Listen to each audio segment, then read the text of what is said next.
asked me what should be the topic name, so I just came immediately at the coherence of thinking and the reality of seeing.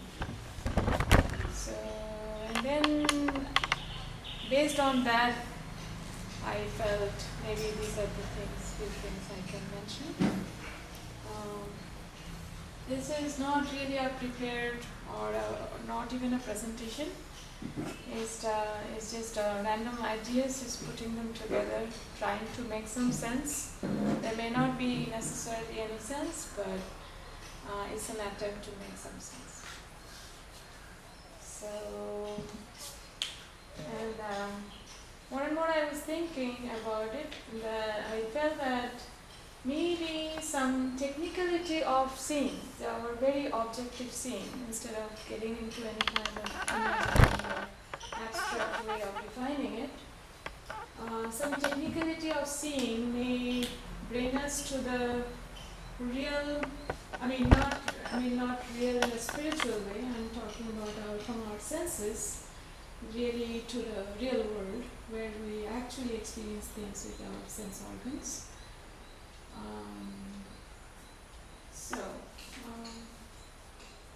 First,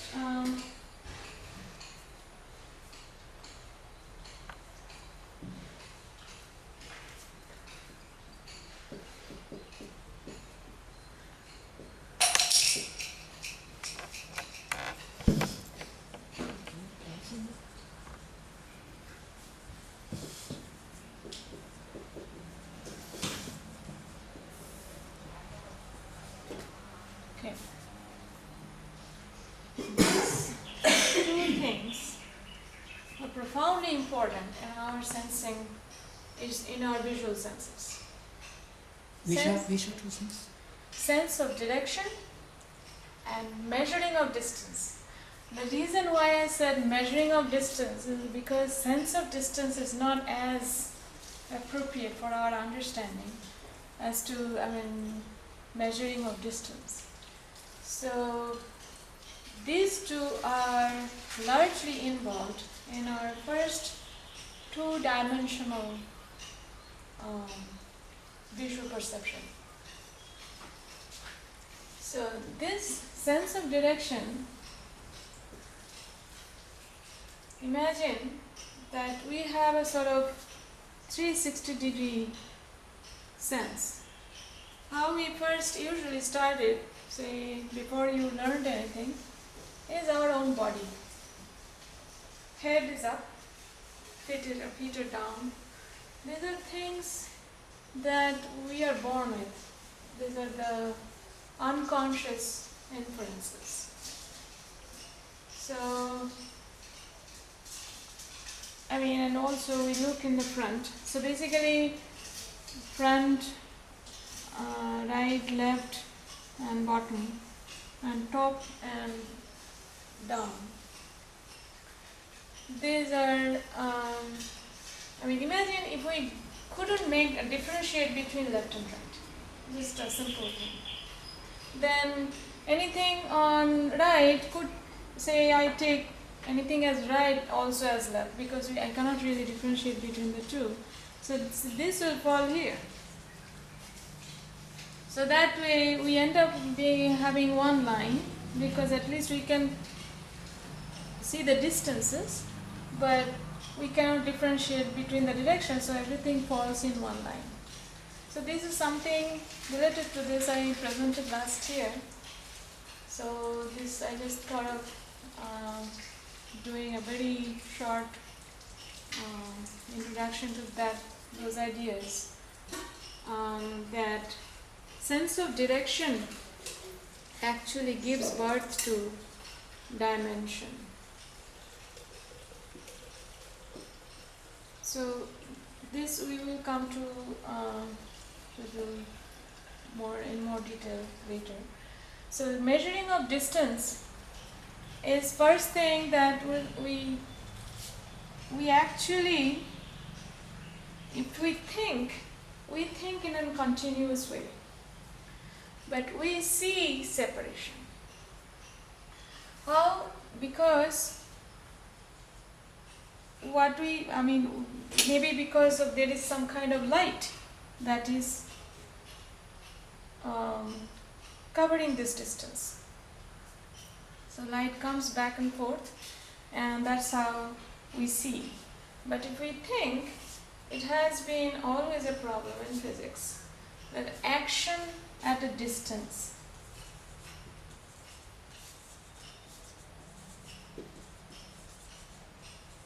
we cannot really think of this as it really is. Somehow we sort of put them together and make some kind of material communication, either by some kind of wave or some kind of matter.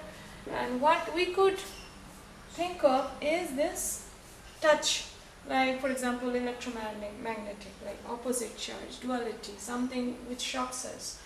But action at a distance was a question which we did not have to deal with until we got this law of gravitation. Because we all live on Earth, so we are quite okay with Earth pulling us towards its center, but we don't have to think of it because we all are within that same frame. So unless we go beyond Earth, we don't have to really think of it. So this action at a distance, after the law of gravitation, it became something, a subject of research. And Einstein had a lot to do with it, obviously. Okay, so these are, I just first lay down the topics and then we'll see. Yeah. Excuse me. Could you explain me this action at a distance? What do you mean? Action at a distance meaning one thing is completely separated from the other and one is acting on the other. So in music it would be rhythm. Or something. That is your translation. That's what I'm just saying in our very ordinary perception, something where this communication is not taking place by any means. It's like a non-local, like something which is communicating where we don't explain what is communicating. Gravitation, why gravitation is because, I need to a little bit explore on this. That why gravitation is because one massive object attracts another mass towards its center without having any need for any communication in between the two. No current, no light, nothing. So that's, first we come across that there is something called real distance. See, before it was as if every distance we used to measure like as pieces.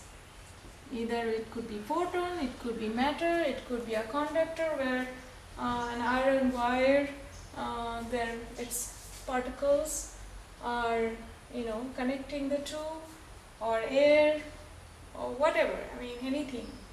But real distance is something where the gap is real. It is not filled with anything.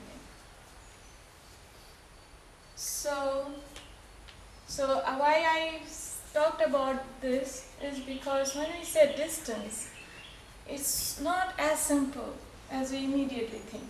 We have a lot of assumptions of some kind of measurements, and the real distance is something else which we cannot actually comprehend. That's what I'm trying to get at.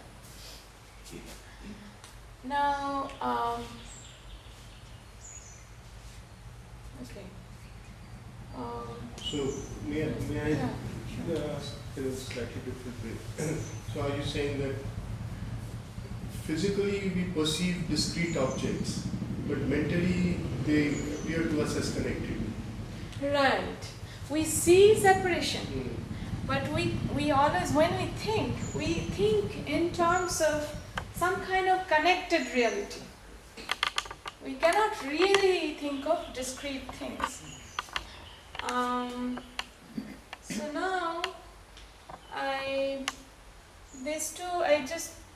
I'm not explaining these things because these are normal senses. I'm trying to have you guys sort of dwell on it. And in the meantime, we will come back to it. In the meantime, I wanted to talk a little bit about the research from both psychological and scientific way of seeing, like how we see things. How we visually perceive. So there is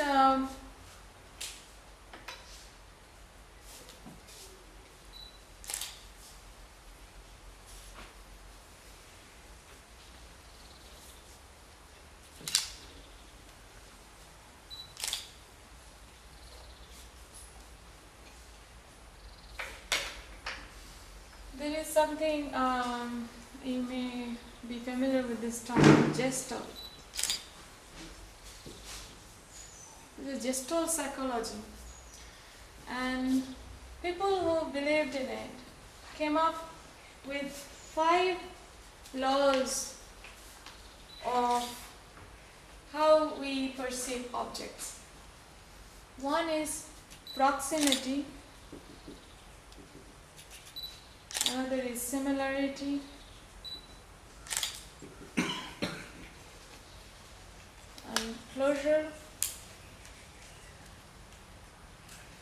and common fate, and continuity.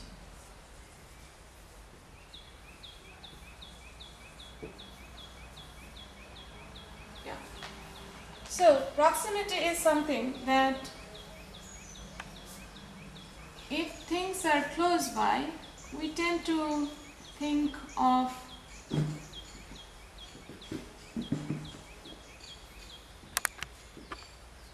as separate, as part of the same object. So, though this is like, since these say points are close by, so we connect and make it one object, and this say another object. So this law of proximity helps us. We are constantly actually applying these laws in our brain. The similarity, things if they are similar, for example texture, color, or whatever, all other things. So points which are similar in visually, we tend to think that they are part of the same object. Closure is that we tend to join the missing links, so we make it a closed shape. Common fate is something that this is an interesting thing. Common fate. You have all seen that 2nd December, those physical educational, presentations, right?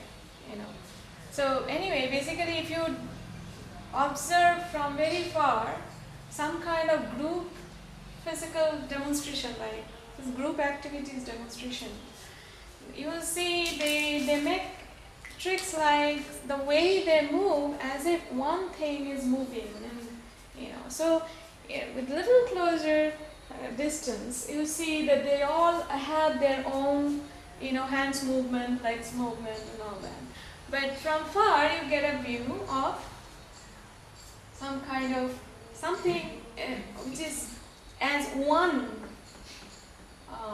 being or whatever object is moving, right? So that's common fate. Is we have somewhere in an algorithm that if something if this moves at the same time, this also moves all the time, then these two belong to the same object. So this is a common fate. And continuity has some kind of past knowledge. This has to do with these things we are born with. But this thing, to some extent, of course we always learn more, but to some extent, but this thing has to do with more with the knowledge of basic shapes. So if something, even this apart, we tend to draw straight lines, and if this is like this,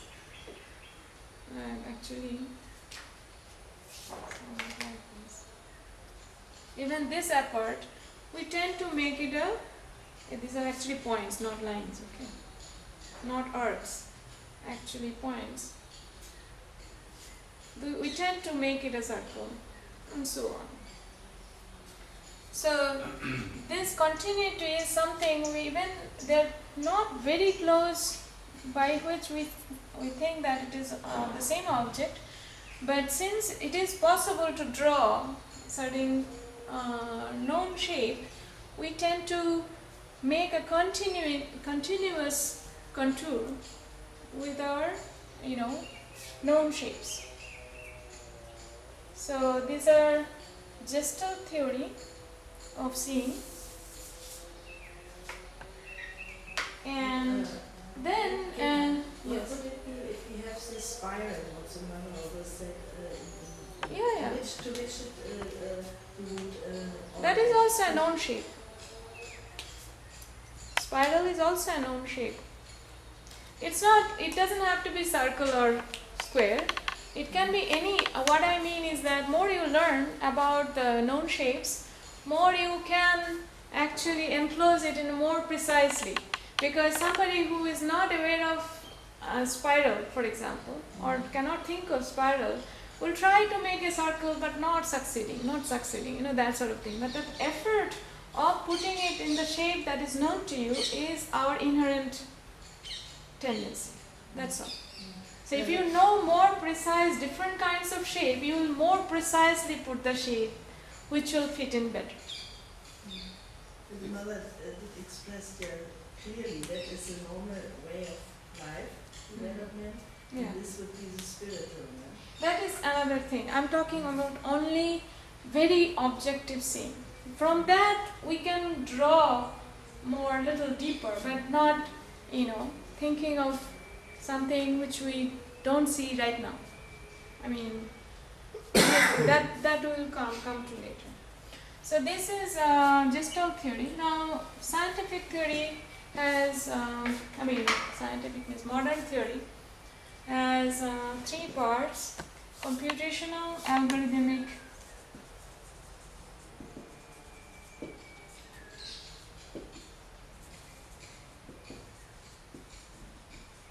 and implementation. So actually how this way looks too technical actually. Computational is the thing that has to be solved. So there are problems meaning what am I seeing is a problem, right? I'm seeing something, what is it? That is a problem. And algorithmic is like the algorithms that we follow to find out what I'm seeing. And implementational is actually implementing the seeing, or actually seeing. So these 3, how it came about like this so technically is because of the birth of virtual reality, like 3D movies and all other tricking our eyes. Like for example, if you see applets on the internet, they will make you feel it's a 3-dimensional, not even that animation. All these things follow these kind of 3 steps, and in which it had to systematically divide that how our brain works for seeing. So with this it's very successfully generated all these ways how it can be. Actually computer can generate animations. Can you do that? So if you really think deeply into it, you will see that it is actually incorporating all the algorithms that we are born with, and also we adapted with our capabilities. It has been implemented in computer. I didn't get the difference between computational and algorithmic. Computational is basically the problem, like how computation, basically why it is called computational, you may ask. I'm seeing something, right? Something I'm seeing all the time, where as soon as my eyes are open. But what am I seeing is a problem that has to be figured out by me. So in that, why is it called computational? Is because it involves computation. So now I have to compute, sort of. Now, how do I compute? By algorithms. Algorithm, you know, right? I don't know how familiar you are with the term algorithm. Algorithm is nothing but like if you think of computer program, it has certain logic, sequence of logic which has to be followed in order to arrive at the goal. So, and it has different ways, so it tries different ways and succeeds, no, yes, no, and so on. That's flow chart. So that is algorithmic. So first it has to compute. So there are algorithms which have already been written down somewhere, and that is taken up in order to compute, and implementation is finally how it is implementing. So now why it has been named like that is because of this applying the same technique that we see in order to create virtual reality. That is why it has been named like this. So these are again little bit touches on things. Again, you can drill in it. And then I want to talk about depth perception. Okay, there is an interesting statement. David Marr, who is sort of a very profound personality for this modern understanding of seeing. He says, David Marr described vision as proceeding from a two-dimensional visual array to a three-dimensional description of the world as output. So it actually puts three steps. One is a two-dimensional primal sketch, and then 2.5 dimension where we understand textures, and then a 3D model. So ultimate with distance. And so now I come to the depth perception, which actually gives the three-dimensional perspective. Then also it's actually the whole, again, one, I now probably is the time to say it. And what I'm trying to say here by saying all these random things is that when we see, how much we see and how much we think and how much we measure. We say that we are seeing things, but it involves so much of thinking, measuring, and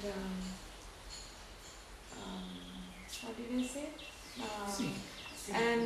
Seeing, thinking, and measuring.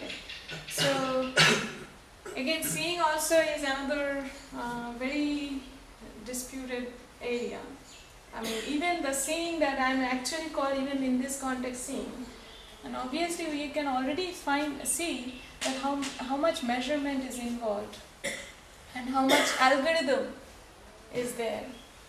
So depth perception, I give you a few examples. I don't have time to go through all the different ways that we perceive depth. I give you, like for example, depth from motion. We have an algorithm that further things are smaller and things which are closer to us are bigger. Now, it's simple. If you write an applet which is just shrinking the size. It's not going anywhere. It's just right on the computer screen. But this shrinking, it will make you feel it is going away and then coming. Going away and then coming to you. So this is like one, this enormous number of examples how we trick our seeing in virtual reality. Yeah, even in normal reality. Yeah. Have you ever had the feeling when you stand that there is 20 meters between your eyes and your feet?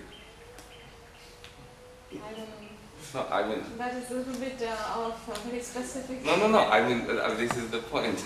Because I had this experience. Yeah, me too. Isn't it? Yeah. So it depends on, I don't know on what it depends. It's just... Good that you guys are actually thinking and dwelling in this. That means I can get that. That's the whole point of this, talking about this issue is that so that we become more alert when we see, how much we measure, and we become more conscious of our objective perceptions. So, aerial perspective. Aerial perspective is a very, this might interest you actually, is if you know painters trick you, they paint everything on the same canvas. But they make certain very common tricks to make you feel the distance, different distances.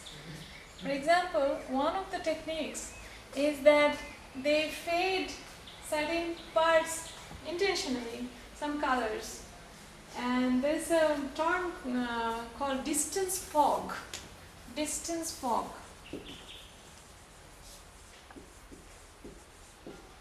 Meaning, we know in our brain, again, part of the algorithm, that distant things will be less clear. It's blurred. So, instead of actually seeing things at a distance and feeling that they are blurred, if it is blurred, you think they are more at distant. The other way around, reverse is also true. So, that's the aerial perspective. Like by seeing the luminosity and the clarity and the brightness, contrast, for that matter, we measure distance. And so on. I mean, there's so many, like 2-3 pages just like this. There's so many ways we actually measure distance unknowingly. Accommodation. Accommodation is very basic. In fact, it helps us to understand the absolute size or shape, whatever, is because our eye muscles, they work differently. They spend different kind of energy or have different kinds of contraction and expansion in order to receive light or look at the data that came as input. So that eye muscles exercise or how much it is having to work, this accommodate, how much it has to accommodate in order to adjust the focal length and distance and all that is called accommodation. So according to the accommodation, the brain gets signals how distant the object is. So why we are talking so much about the distance is because the depth perception has to do with the distance. Because when I make a 3D is because this is closer to me and that is farther. That's how actually depth perception also has angle, by the way. So depth perception has to do with the measurement of distance. And then binocular, you all know that with 2 eyes, say this is 1 eye and this is 1 eye. So this thing will come for, again, an unknown reason. We focus at the same thing with both our eyes because they are sort of synchronized right by the brain. So we focus at so it makes a triangle and it easily finds this distance precisely by measurement. All these measurements, even Pythagoras for that matter, that Pythagorean theorem, it actually is in our brain.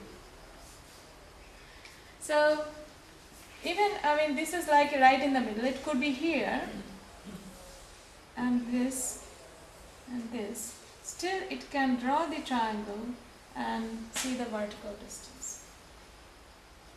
So this precision and the absolute measurement of distance here, this binocular cue is very important. And so on, I think. So one eye would not be able to do it. Huh? With one eye, it won't be that precise, because with one eye also there are many algorithms. With one eye, monocular view, and they're also, I mean, they're called monocular cues. With them, you can, for example, radiate perspective, the depth from motion, all these things. I mean, there are many others actually. Even motion, I mean, what is that? Some parallax and things like that. No, I'm thinking about camera, for example. Motion parallax. So you don't have, now you have 3D cameras, right? Yes, two light cameras. Yeah, But yeah. one camera definitely doesn't give you the distance feeling. So Yeah. we are interpreting it with two eyes, Right. knowing already how it works. But also with one eye, also there are many cues Uh, with which we actually measure distance. We compensate. Yeah, so it is like David Moore is saying that actual our visual clarity is very poor. It's due to this algorithm that we come to, and many algorithms together work to come to one output. Excuse me, that would mean then that it's really prior even to the organ in a sense, because you could say if you have two eyes and then one eye is gone, Yeah. then you have the memory, but it's not that, it's even prior to that. It's not built on experience. In fact, there has been an experiment of sense of direction with rats. They are saying that they have research, and within few seconds after they're born, they have the sense of direction. And that's the most developed like adults that is developed. It's the most primordial part of seeing that we are born with. Children- Unconscious inference is conscious. Children, for example, have a long time they develop sense of direction through sound. Did you notice? When you call the child doesn't know where to Distance look. with the sound, correct, yes. The intensity of the sound. We are only now dealing with the seeing, but yes, you are right. There's also, I just was reading an article how the blind see, because they also, that the sense, the visual sense is somehow changed, means it's partly it's from the hearing sense, and partly the visual sense is also activated. In fact, you are a very good point. The blind people, they receive many electromagnetic signals. It may not be in form of light, but in form of heat. Like everything radiates heat. We all are radiating back immense amount of electricity out of our head or out of our body. So that's what we call as vibration. Yeah, sound also. Sound also. Yeah. So even the light is also an electromagnetic wave. So with the same mechanism, the algorithm is the same, is through which you are accepting, receiving the inputs is where it is making the difference between senses. So what you're saying that we are seeing by algorithms, basically. Yeah. These are like, most of them are already hard-coded and some of them are learned over time. So maybe we can also translate into Indian psychology and talk about indriyas and manas. The manas would be the layer of the algorithmic processing at the hard-coded level. Mm-hmm. Buddhi would be learned behavior, with or the measuring, which is over time becoming more sophisticated. Yeah. So even from shadow, that shadow is also one of the things to play, and various many other things. So okay, so I finish up this part. This is a little bit biology, psychology kind of combined understanding. Again, getting back to physics is the seeing. I mean, so we said seeing the receiving actual data, right? And thinking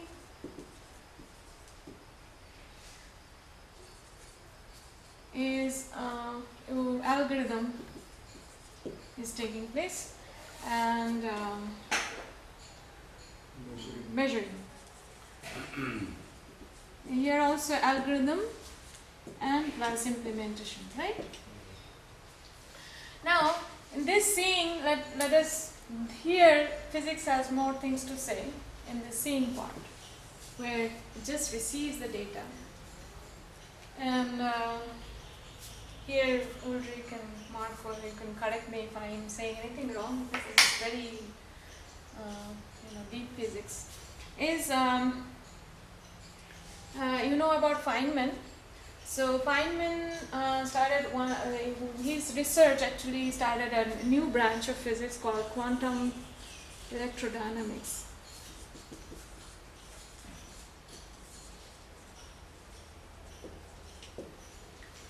Here it says actually, see, we know there is a mirror surface. Here the light falls and it reflects from the mirror surface with a precise geometry and falls on the eye, and that's how we see an image here. And instead of mirror, if this itself is the object, so light falls on it and reflects it, and this is seen by the eye, right? Now, Feynman says that electrons don't reflect. Okay, first of all, any object is set of molecules. Molecules are set of atoms, and atoms have electrons moving around, and there's a nucleus with protons and neutrons inside. So when this electron, so basically anything, if you have to really reach matter, you have to reach electron first. Now, electrons don't reflect light. How do we reflect? How does it reflect? What in this matter is actually reflecting the light? So, after his research, it was found out that electrons, they absorb photon and then, so it consumes first, goes to a different energy state, and then immediately emits that photon, and that emission is what we see. Now, why is it precisely in this angle? Is because of, again, Fermat's principle is the shortest distance. Basically, what really happens is these emissions are also photons, and these photons, again, they interfere constructively or destructively. Interfere meaning they overlap, they come in each other's way. If they are in the same phase, light,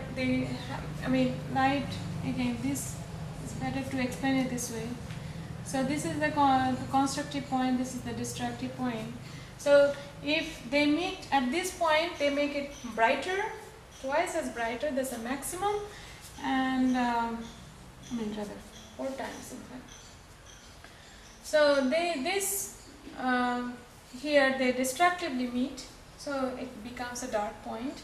And light, when you think of wave, when obviously reflection, we are thinking of wave, that wave like as if bouncing back from the surface, that it's basically has this kind of bright and dark points, wave fluctuation. So these fluctuations are actually seen that this kind of this in the the same angle as reflection, they're crowded the maximum. That's why the other things get cut off because they are too less compared to this heavy region, and this is how we actually see as if this region's light is the only light that is coming. So it is precisely, and if you get this back to this geometry, you will see this is exact angle. And same for refraction, because in the refraction it's another medium. Obviously this crowded point will be shifted because of different velocity of light. So, so this kind of, velocity in the sense, again, the electrons emission and all that things will be different. So, this emission of electron again can be different from what the photon it originally observed. It doesn't have to emit the same wavelength photon when it emits. It may restore, it can keep some energy for itself and emit the rest, or it can even emit more than it received. So that's how we get different kind of wavelengths from different objects. And in fact, there is a fingerprint of all molecules known, and this is unique fingerprint based on this. Even this is how even drugs are caught. So, Because they have a different kind of scattering, this emission principle is unique to molecules. so basically we see the unique objects because the emission of the light, which was absorbed photon, is unique. They already because the carry that electrons, uniqueness. how they Right. combine to emit what frequency. It is not entirely depending on the light that has fallen, but also on its own character. Of course, that's why this is red of this kind Right. and not any other red. Yes. So anyway, so that is the physics part of the seeing and how we receive data. It's all basically coherence. As you can see, the inherent coherence of matter, how it manages to maintain it with absolute precision.